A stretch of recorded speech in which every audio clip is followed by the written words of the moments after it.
Hi hello happy morning to all the viewers of Antarmukhi vlogs. ಇವತ್ತಿನ day ನಂದು ಬಿಸಿನೀರಿಂದ ಶುರು ಆಗುತ್ತೆ. ಡೈಲಿ ನಾನು ಬಿಸಿನೀರು ಕುಡಿದೆ ಸ್ಟಾರ್ಟ್ ಮಾಡೋದು. ಆಮೇಲೆ ಮಕ್ಕಳಿಗೆ ಬ್ರೇಕ್ಫಾಸ್ಟ್ ಕೂಡ ರೆಡಿ ಮಾಡಿದೆ. ದೋಸೆ ಮತ್ತು ಪಲ್ಯ. ಆಲೂಗಡ್ಡೆ ಪಲ್ಯ ಯಾವಾಗಲೂ ಕಾಮನ್ನು, ಆದರೆ ನಾನು ಯಾವಾಗಲೂ ಆಲೂಗಡ್ಡೆ ಪಲ್ಯ ಒಂದು ಸಲ ಮಾಡಿದ್ರೆ ಇನ್ನೊಂದು ಸಲ ಈ ಥರ ಕ್ಯಾಬೇಜು, ಕ್ಯಾರೆಟು, ಕಾರ್ನು ಎಲ್ಲ ಹಾಕಿ ವೆಜ್ಜೀಸ್ ಮಾಡಿ ಕೊಡ್ತೀನಿ ಮಕ್ಕಳಿಗೆ. ತುಂಬ ಇಷ್ಟಪಡ್ತಾರೆ ಕೂಡ. ಈ ಥರ ಅದನ್ನು ಒಗ್ಗರಣೆ ಮಾಡ್ಕೊಂಡು ಸ್ವಲ್ಪ ಪಾವ್ ಭಾಜಿ ಮಸಾಲ, ಗರಂ ಮಸಾಲ ಕೂಡ ಯೂಸ್ ಮಾಡಿದ್ದೆ. ತುಂಬ ಟೇಸ್ಟಿಯಾಗೇ ಆಗಿತ್ತು ಅಂತ ಹೇಳ್ಬೋದು. ಮಕ್ಕಳು ಕೂಡ ತುಂಬ ಖುಷಿಯಾಗಿ ತಿಂದರು.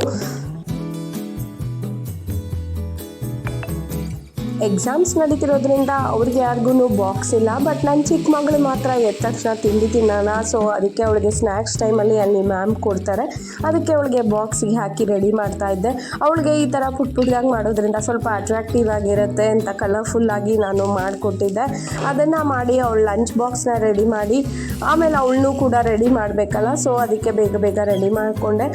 ಅವಳಿಗೆ ಇಲ್ಲಿ ತಿನ್ನೋಕ್ಕೆ ಇದೇ ಥರನೇ ಮಾಡಿ ಪಲ್ಯ ಹಾಕಿ ರೋಲ್ ಮಾಡಿ ದೋಸೆನ ಕೊಟ್ಟೆ, ಸೊ ದಟ್ ಬೇಗ ಆಗುತ್ತೆ ಅಂತ. ಆಲ್ರೆಡಿ ತುಂಬ ಟೈಮ್ ಆಗಿ ಹೋಗಿತ್ತು ಇವತ್ತು.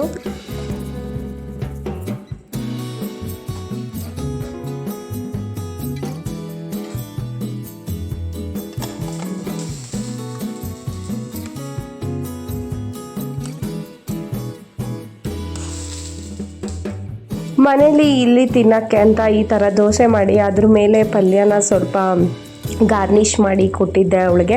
ಅದನ್ನು ತಿನ್ನೋಕೆ ಅವಳಿಗೆ ಟೈಮ್ ಆಗಲಿಲ್ಲ. ಅದಕ್ಕೋಸ್ಕರ ನಾನು ಸರಿ ಅದನ್ನೇ ರೋಲ್ ಮಾಡಿ ಕಾರಲ್ಲೇ ತಿನ್ನು ಬಾ ಅಂತ ಹೇಳಿದೆ. ಓಕೆ, ಆಮೇಲೆ ತಿರ್ಗಾ ಅವಳನ್ನ ಹೋಗಿ ರೆಡಿ ಮಾಡಿ ಕರ್ಕೊಂಬಂದೆ ಕೂಡ. ಆಮೇಲೆ ಈ ಥರ ದೋಸೆನ ಮಾಡಿ ಅವಳಿಗೆ ರೆಡಿ ಮಾಡಿದೆ. ಈ ಥರ ನೋಡಿ ಅಟ್ರಾಕ್ಟಿವ್ ಆಗಿ ಅದಕ್ಕೆ ಒಂದು ಚಾಕ್ಲೇಟು, ವೇಫರ್ಸು, ಜೆಲ್ಲಿ ಎಲ್ಲ ಇಟ್ಟು ಅವಳನ್ನ ಎಬ್ಸಿದ್ದಾಯಿತು. ಸೊ ಎದ್ದು ರೆಡಿ ಮಾಡಿಕೊಂಡು ಟೈಮ್ ಆಗೋಗಿತ್ತು, ಅದಕ್ಕೆ ಕಾರಲ್ಲೇ ತಿನ್ನು ಬಾ ಅಂತ ಕರ್ಕೊಂಬಂದೆ ರೋಲ್ ಮಾಡಿ. ಸೊ ಅವಳು ತಿನ್ಕೊಂಡು ಬೇಗ ರೆಡಿಯಾಗಿ ಹೊರಟ್ವಿ.